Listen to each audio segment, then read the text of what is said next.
مٹی ہے، پتھر ہے، جیسے ہم بعد میں عرض کریں گے، جن چیزوں پر تیمم ہو سکتا ہے وہاں جائیں اور اس کے اوپر وہ ہاتھ ماریں. آپ نے ایک دفعہ ہاتھ ملنا ہے پیشانی کے اوپر، وہ ناک کے اوپر کے حصے تک، اور اس کے بعد پھر آپ نے دائیں ہاتھ کو بائیں ہاتھ کے پشت پر، اور پھر دائیں ہاتھ کو بائیں ہاتھ کے پشت پر پھیرنا ہے. یہ تیمم ہے. لہذا اب یہ آخری صورت کا خلاصہ یہ ہے کہ وقت اگر تنگ ہے اور وضو کی گنجائش نہیں ہے تو اس صورت میں بھی پانی کی موجودگی میں بھی تیمم کی نوبت آئے گی اور وضو واجب نہیں ہوگا. یہ چند ایک صورتیں تھیں. صحیح. اچھا قبلہ، یہ جبیرہ کے کچھ احکام جو ہیں، 3-4 سوال ہیں اس بارے میں ذہن میں ہمارے، کہ جبیرہ ضروری ہے کہ ان چیزوں میں سے ہو جن کے ساتھ نماز پڑھنا درست ہے، مثلا ریشم سے یا کسی ایسے جانور کے اعضاء وغیرہ سے نہ ہو جبیرہ، کیا یہ ضروری ہے؟ نہیں، یہ کوئی ضروری نہیں ہے. صحیح. اب ریشم کی کوئی چیز ہے، اس کو آپ اس کی جگہ زخم کے اوپر رکھتے ہیں، اس کے اوپر بھی ہاتھ پھیریں، یہ مطلب اس سے لباس میں شامل نہیں ہے، وہ ساتر عورت نہیں ہے. صحیح. زیادہ اس میں کوئی حرج نہیں ہے.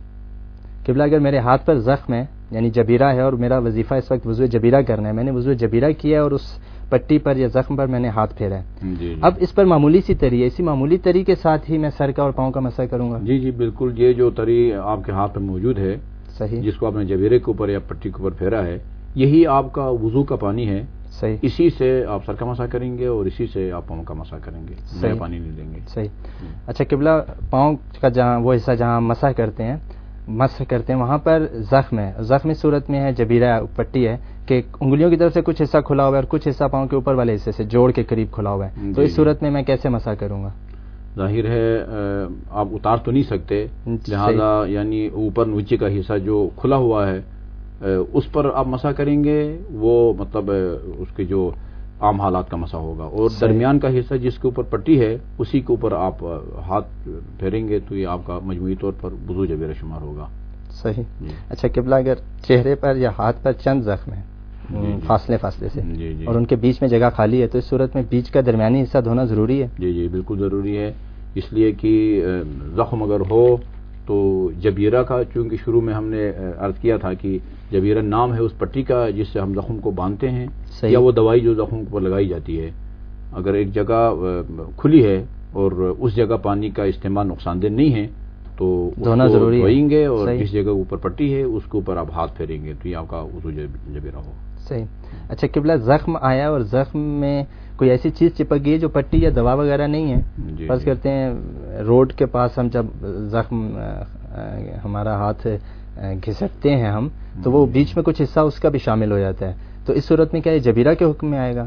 زخم کے اوپر پٹی یا دوا نہیں ہے، کوئی اور چیز ہے، اس کو مطلب صاف کر کے اور جلد کو دھونا اگر ممکن نہیں ہے اور زخم پٹی وغیرہ بھی نہیں ہے تو اس صورت میں پھر مجموعی طور پر تیمم کی نوبت آئے گی، پھر وضو جبیرہ کافی نہیں ہوگا. اچھا قبلہ، آپ نے بیان فرمایا کہ اگر زخم کے اوپر چپکی ہوئی چیز پٹی یا دوا وغیرہ کے حکم میں نہیں ہے، کوئی اور چیز ہے، تو اس صورت میں تیمم کرے گا، لیکن اب اگلی صورت یہ ہے کہ اعضائے تیمم کے اوپر یہ چپکی ہوئی چیز ہے جو جبیرہ کے حکم میں نہیں آ رہی، تو اس صورت میں کیا حکم ہے؟